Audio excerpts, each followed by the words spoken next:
hapa Chavakali na tumekaribishwa na vijana na kina mama na mbwembwe. Sawa sawa, mfurahi kuona sisi tuko na kijana wenu hapa Osotsi, tunaenda na yeye. Mkubali nenda na yeye, nenda na yeye lakini nyinyi mnabaki hapa Ingo, mnabaki Ingo, mbaki mshikilia hapa vizuri zaidi. Hapa niambia nyinyi, mimi si mgeni hapa. Hapa nimekuwa tangu zamani, tulikuwa tunacheza mpira hapa. Tena hapa nimetoka watu wa kujua kucheza mpira zaidi. Jo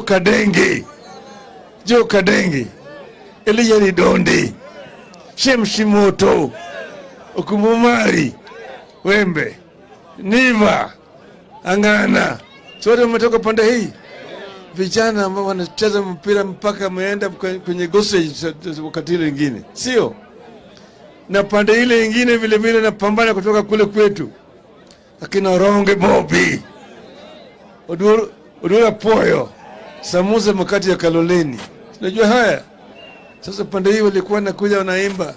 Hey mama, hey ngombe, hey mama, hey ngombe, hey mama, hey ngombe, wala hey mama, hey ngombe.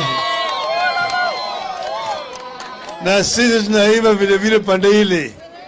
Kama nene, kama nene, kama nene, kama nene, kama nene, kama nene, kama nene, kama nene, kama nene, kama nene, kama nene, kama nene, wololo, wololo, wololo, wololo, wololo, wololo, wololo, wololo, wololo, wololo, wololo, wololo. Sawa. Sasa hiyo kivumbi imewaka. Sivyo? Refereni mzungu, landsman miindi. Unajua hiyo? Lakini mpira kikwisha watu wanafanya nini? Tunashiramena, sio? Hiyo ndio tunataka. Tunataka mfanye vizuri, ODM iweze kushinda uchaguzi. Sawa sawa?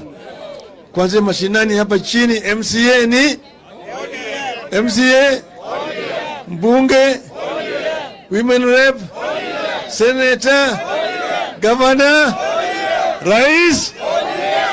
Wangapi wanasema namna hiyo? Mungu awabariki sana. Amen.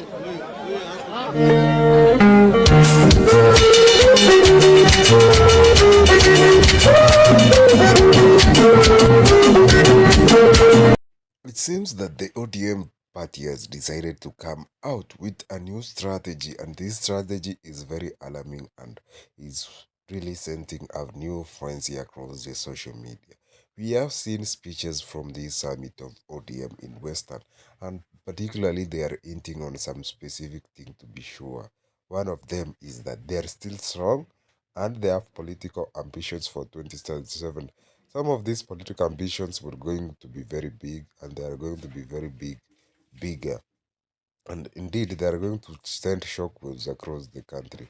For example, many people say that if Raila loses the AU seat, which we don't wish him to lose, but if he loses, then basically it's going to be something else. He's going to come back to the country and form a very tough contest against President William Ruto. Yeah. Why is it whenever Raila Odinga makes a deal with the government, there are casualties?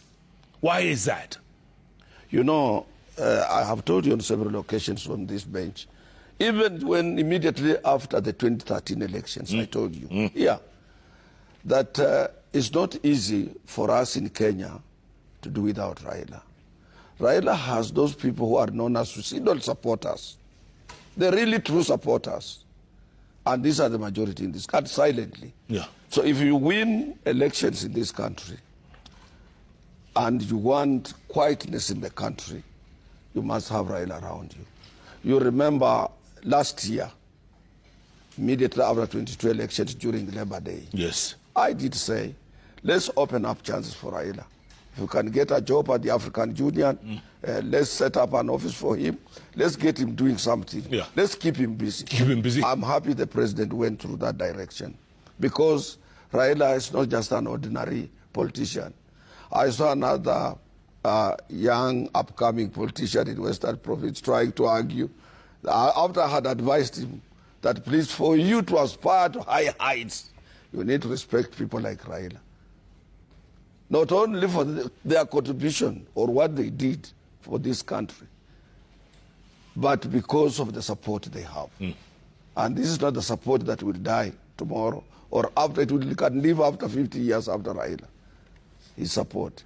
So if you want a peace, The court secretaries come out to allege that indeed Raila needs to be respected and given his opportunity, because if Raila is left idle, then he must really cause some mayhem to the government, because that's one of the mode of survival of him. He has always been in the government for the longest time, even without being voted. That's how influential Raila Odinga is. And especially to politicians who have tried to stop him or fight him, they have always found the exit very easy. One of them is Mr. Gadi Gashagwa. Mr. Gadi Gashagwa was saying or was alleging that he's going to play traps across all platforms so that the president can't make a handshake with Raila Odinga, but it ended up in vain. The other day we saw when Raila Amolo Odinga came into the government, we saw how sidelined the DP was, and that is the Raila effect. So we think and we are very sure that in the coming days, if Raila doesn't make it in the EU, then he is back. You have seen how he is mobilizing his troops across the western and the Nyanza regions, and that makes very strong message that indeed the ODM strong party is strong, and it is going to sweep many seats across the Nyanza and western region. Even in Nairobi, Nairobi is stronghold of ODM. It has more MPs from the Azimio Kenya Alliance